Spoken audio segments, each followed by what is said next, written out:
ഈ വാറ്റ് എന്ന് പറയുന്നത് പല ഡിപ്പാർട്ട്മെന്റ് ഉണ്ട്, സോറി പല കാറ്റഗറി ഉണ്ട്. അതായത് ബിസിനസ് പല ടൈപ്പ് ബിസിനസ് ഉണ്ട്. ഓയിൽ ആൻഡ് ഗ്യാസ് ഫീൽഡ് ഉണ്ട്, മൊബൈൽ ട്രേഡിംഗ് ഉണ്ട്, ഓൺലൈൻ, അങ്ങനെ പല ടൈപ്പിന്റെ ബിസിനസ് ഉണ്ട്. പലർക്കും പല മെത്തേഡാണ്. പല മെത്തേഡല്ല, പെട്രോളിയം മെത്തേഡ് ഉണ്ട്. RC എന്ന് പറയും, reverse charge mechanism. Reverse charge, അതായത് 5% ഞാൻ എന്ത് ചെയ്യും, ടാക്സ് ഗവൺമെന്റ് കൊടുക്കും. ഈ ഗുഡ്സ് ഇപ്പൊ എന്നെ സേവ് ചെയ്താൽ മാത്രം. ഓക്കെ. സെക്കൻഡ് വരുന്നത് 9% CD. അത് ബേസ്ഡ് ആണ്.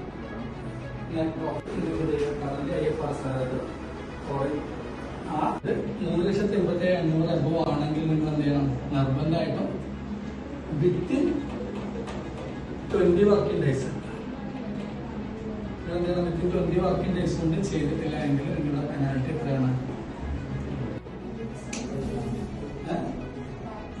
അത് എന്തുകൊണ്ടായിരിക്കും?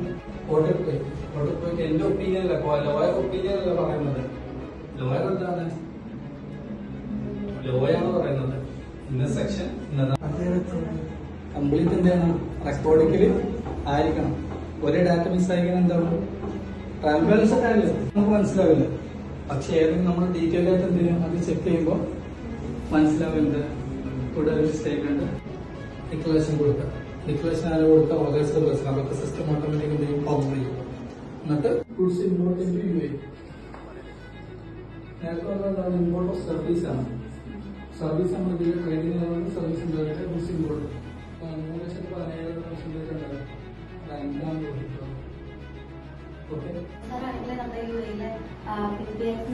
ഒരു സ്ഥാപനത്തിന്റെ ഓർഡറാണ്.